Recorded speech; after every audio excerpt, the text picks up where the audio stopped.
ಬುರುಡೆ ಕೇಸನ್ನ ಮುಂದಿಟ್ಟುಕೊಂಡು ಧರ್ಮಸ್ಥಳ ಕ್ಷೇತ್ರದ ಬಗ್ಗೆ ಅಪಪ್ರಚಾರ ಮಾಡಲಾಗ್ತಾ ಇದೆ. ಇದೊಂದು ವ್ಯವಸ್ಥಿತ ಷಡ್ಯಂತ್ರ ಅಂತ ಧರ್ಮಸ್ಥಳದ ಭಕ್ತರು ಕೂಡ ಸಿಡಿದೆದ್ದಿದ್ದಾರೆ.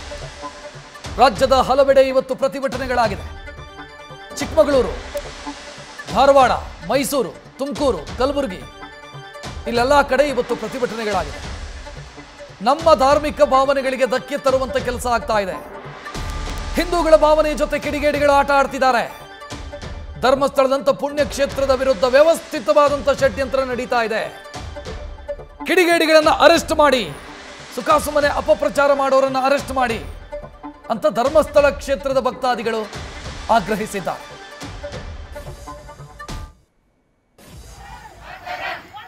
ದೃಶ್ಯ ಗಮನಿಸ್ತಾ ಇದ್ದೀರಿ. ಎಲ್ಲೆಲ್ಲಿ ಪ್ರತಿಭಟನೆಯಾಗಿದೆ ಅನ್ನೋದನ್ನ ಮೈಸೂರು, ತುಮಕೂರು, ಬೆಳಗಾವಿ, ಚಿಕ್ಕಮಗಳೂರು, ಕಲಬುರಗಿ ಮತ್ತು ರಾಮನಗರ ಇಲ್ಲಿ ಧರ್ಮಸ್ಥಳ ಕ್ಷೇತ್ರದ ಭಕ್ತಾದಿಗಳು ನಡೆಸಿರುವಂತಹ ಪ್ರತಿಭಟನೆಯ ದೃಶ್ಯಗಳಿವೆ.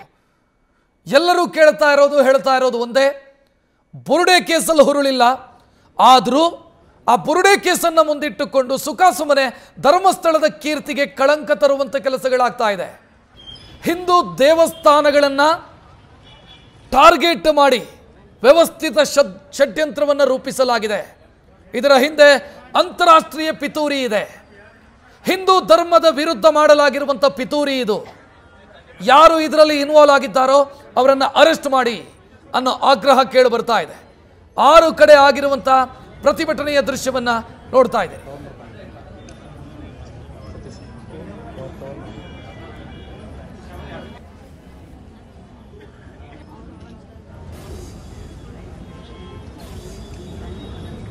ಮತ್ತೊಂದು ದೃಶ್ಯ ಈಗ ನೀವು ಗಮನಿಸ್ತಾ ಇರೋದು, ಇದು ಚಿಕ್ಕೋಡಿಯಲ್ಲಾಗಿರುವಂಥ ಪ್ರತಿಭಟನೆ. ಬೆಳಗಾವಿ ಜಿಲ್ಲೆಯ ಚಿಕ್ಕೋಡಿಯಲ್ಲಾಗಿರುವಂಥ ಪ್ರತಿಭಟನೆಯ ದೃಶ್ಯವನ್ನ ಕೂಡ ನೀವು ನೋಡ್ತಾ ಇದ್ದೀರಿ. ಅಂದರೆ ರಾಜ್ಯದ ವಿವಿಧೆಡೆ ಇವತ್ತು ಪ್ರತಿಭಟನೆಗಳಾಗಿದೆ. ಧರ್ಮಸ್ಥಳದಲ್ಲಿ ಬೃಹತ್ ಪ್ರತಿಭಟನೆಯನ್ನ ಮಾಡಬೇಕು ಅಂತ ಭಕ್ತಾದಿಗಳು ಯೋಚನೆಯನ್ನ ಕೂಡ ಮಾಡಿಕೊಂಡಿದ್ದಾರೆ. ಅದಕ್ಕೆ ಬೇಕಾದಂಥ ಸಿದ್ಧತೆಯನ್ನ ಕೂಡ ಮಾಡಿಕೊಳ್ಳಲಾಗಿದೆ. ಪುಣ್ಯಕ್ಷೇತ್ರ ಉಳಿಸಿ ಎನ್ನುವಂಥ ಥೀಮ್ ಅಡಿಯಲ್ಲಿ, ಘೋಷವಾಕ್ಯದ ಅಡಿಯಲ್ಲಿ ಬೃಹತ್ತಾದಂಥ ಪ್ರತಿಭಟನೆಯನ್ನ ಮಾಡೋದಕ್ಕೆ ಸಿದ್ಧತೆಗಳಾಗ್ತಾ ಇದೆ. ಅದರ ಪೂರ್ವಭಾವಿ ರಾಜ್ಯದ ಬೇರೆ ಬೇರೆ ಜಿಲ್ಲೆಗಳಲ್ಲಿ, ಬೇರೆ ಬೇರೆ ನಗರಗಳಲ್ಲೂ ಕೂಡ ಪ್ರತಿಭಟನೆಗಳು ನಡೀತಾ ಇದೆ. ಧರ್ಮಸ್ಥಳದ ಜೊತೆಗೆ ನಾವಿದ್ದೀವಿ, ವೀರೇಂದ್ರ ಹೆಗಡೆ ಜೊತೆಗೆ ನಾವಿದ್ದೀವಿ. ಇದೆಲ್ಲವೂ ಕೂಡ ಷಡ್ಯಂತ್ರದ ಭಾಗ.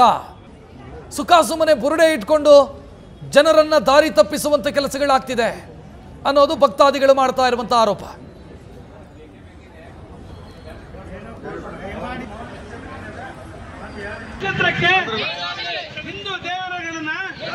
ಇನ್ನು ದಾವಣಗೆರೆಯಲ್ಲಿ ನಡೆದಿರುವಂತಹ ಪ್ರತಿಭಟನೆಯ ದೃಶ್ಯವನ್ನ ನೀವು ಗಮನಿಸ್ತಾ ಇದ್ದೀರಿ. ಬಿಜೆಪಿ ನಾಯಕರು ಭಾಗಿಯಾಗಿದ್ದಾರೆ. ರೇಣುಕಾಚಾರ್ಯ ಅವರನ್ನ ಕೂಡ ನೀವು ಗಮನಿಸಬಹುದು. ಧರ್ಮಸ್ಥಳ ಭಕ್ತ ವೃಂದ ಅನ್ನೋ ಹೆಸರಿನಲ್ಲಿ ಪ್ರತಿಭಟನೆಗಳಾಗ್ತಾ ಇರೋದು. ರ್ಯಾಲಿಗಳನ್ನು ಮಾಡ್ತಾ ಇದ್ದಾರೆ ಮತ್ತು ಈ ಷಡ್ಯಂತ್ರದ ವಿರುದ್ಧ ಕ್ರಮ ಕೈಗೊಳ್ಳಬೇಕು ಸರ್ಕಾರ ಅಂತ ಒತ್ತಾಯವನ್ನು ಮಾಡ್ತಾ ಇದ್ದಾರೆ.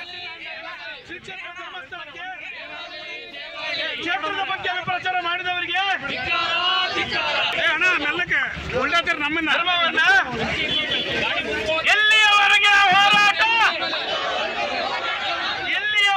ಹೋರಾಟ, ಧರ್ಮಕ್ಷೇತ್ರದ ಬಗ್ಗೆ ಅಪಪ್ರಚಾರ ಮಾಡಿದವರಿಗೆ, ಧರ್ಮಕ್ಷೇತ್ರದ ಅಪಪ್ರಚಾರ ಮಾಡಿದವರಿಗೆ, ಧರ್ಮಕ್ಷೇತ್ರದ ಬಗ್ಗೆ ಅಪಪ್ರಚಾರ ಮಾಡಿದವರಿಗೆ, ಹಿಂದೂ ದೇವಾಲಯಗಳನ್ನ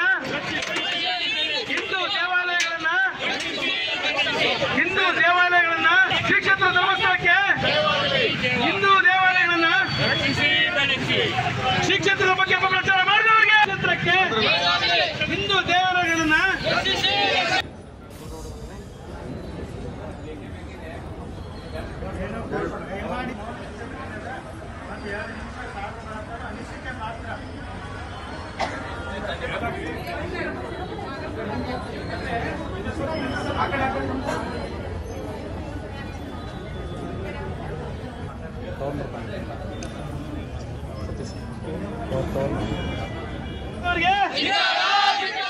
ಎಲ್ಲಿಯವರೆಗೆ ಹೋರಾಟ, ಎಲ್ಲಿಯವರೆಗೆ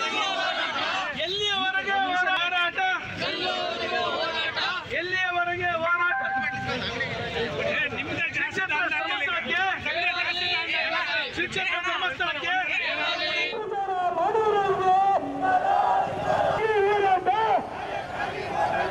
ಏತಕ್ಕಾಗಿ ಹೋರಾಟ, ಏತಕ್ಕಾಗಿ